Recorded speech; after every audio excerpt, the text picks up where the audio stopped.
Olá, eu sou Gustavo Carril de Exame.com e este é o programa Portfólio. Nesta semana entrevistamos Francisco Petros, presidente do Conselho de Supervisão dos Analistas de Valores Mobiliários. É ele o responsável pela fiscalização dos analistas e também pelos relatórios que eles emitem. Confira a entrevista a seguir. Bom, Francisco, então o que faz exatamente esse Conselho de Supervisão? O Conselho de Supervisão dos Analistas do Mercado de Capitais é o órgão que foi instituído pela CVM através de uma resolução específica que supervisiona a atividade do analista de investimento. Portanto, ele tem responsabilidade para fiscalizar, para orientar e para ver os parâmetros técnicos e éticos que são adotados pelos analistas para o fornecimento das informações financeiras sobre ações, ou valores mobiliários em gerais, e que são fornecidos ao público em geral e à clientela de corretoras, instituições financeiras e assim por diante. Certo, então é o conselho da APIMEC, não é da CVM.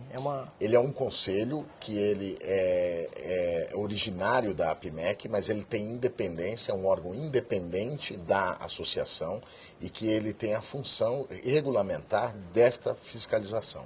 Portanto, é um organismo constituído num regime de regulação dos próprios analistas, mas que tem poderes para fiscalizar e para punir eventuais erros ou eventuais quebra dos padrões éticos e técnicos que são adotados para a confecção, por exemplo, de relatórios financeiros. Bom, Francisco, então, em outras palavras, é um conselho que fica de olho nos relatórios, no que os analistas têm falado por aí de recomendações para os investidores, é mais ou menos isso?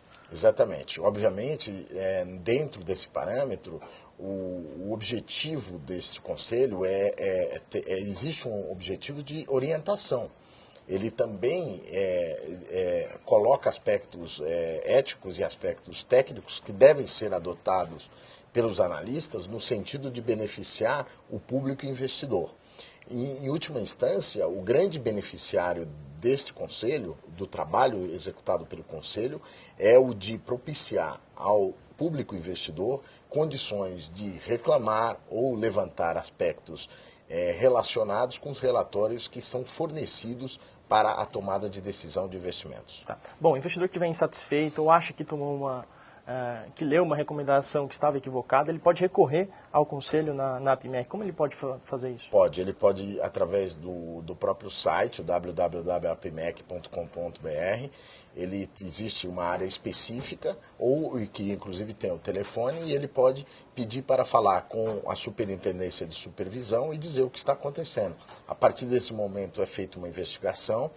Essa investigação ela é concluída no âmbito executivo e, uma vez existindo alguma quebra de parâmetro ético ou técnico, isso é levado ao conselho que julga este caso e aplica penas, que podem ser desde uma simples advertência até a própria perda da licença do analista de atuar no mercado de capitais. Há também a possibilidade de uma multa, e até quanto que pode chegar um valor desse? Né? Essa multa depende muito dos parâmetros das operações, daquilo que está relacionado com o malefício provocado pelo relatório. Dependendo de quanto o investidor perdeu, por exemplo, ao seguir tal recomendação. Exatamente. Existe toda uma regulamentação, existe um código de processo, existe um código de conduta.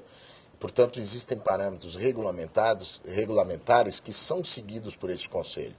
E a partir do julgamento do caso concreto, são aplicadas diversos tipos de penalidade. Bom, e agora, existe algum plano de metas ou de objetivos do conselho agora para esse ano de 2011? Existem. Primeiro, é importante dizer que já existem 900 analistas que estão sob a supervisão direta desse conselho.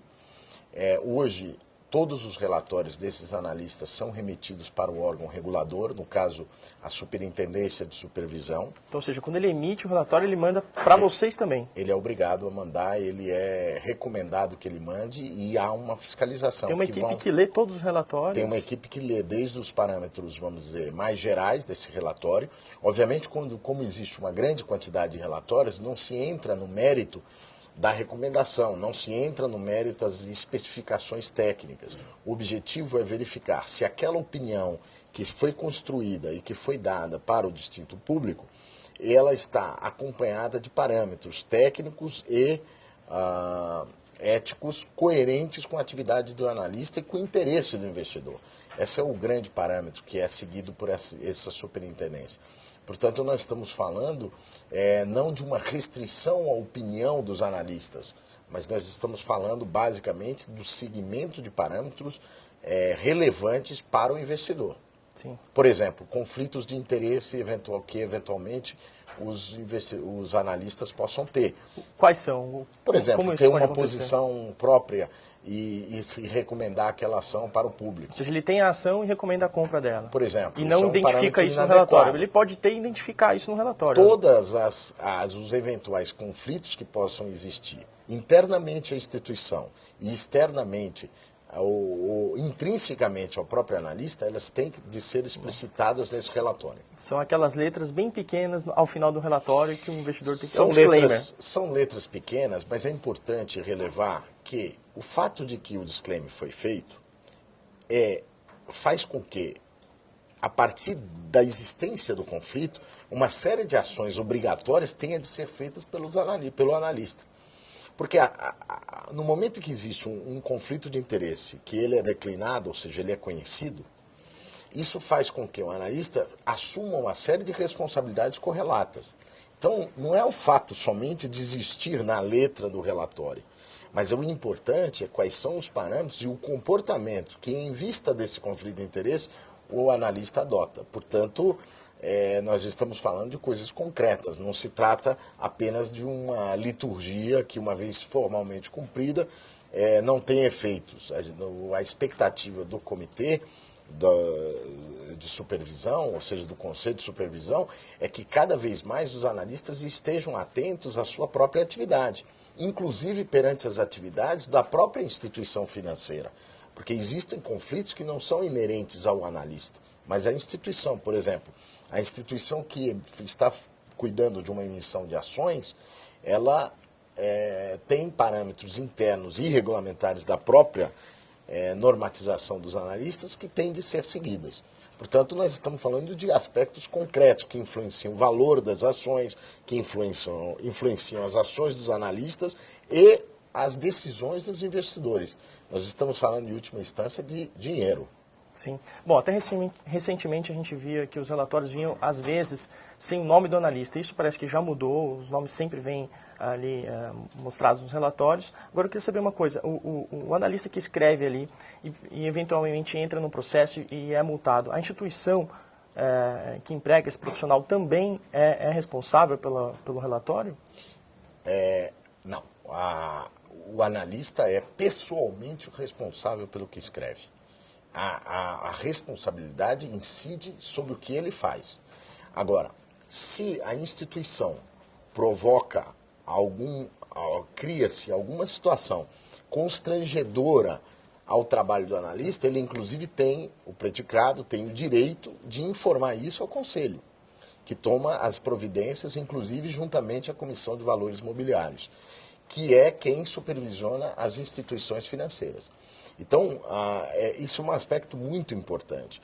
A responsabilização da opinião é personalíssima, ou seja, cabe àquele que as emite.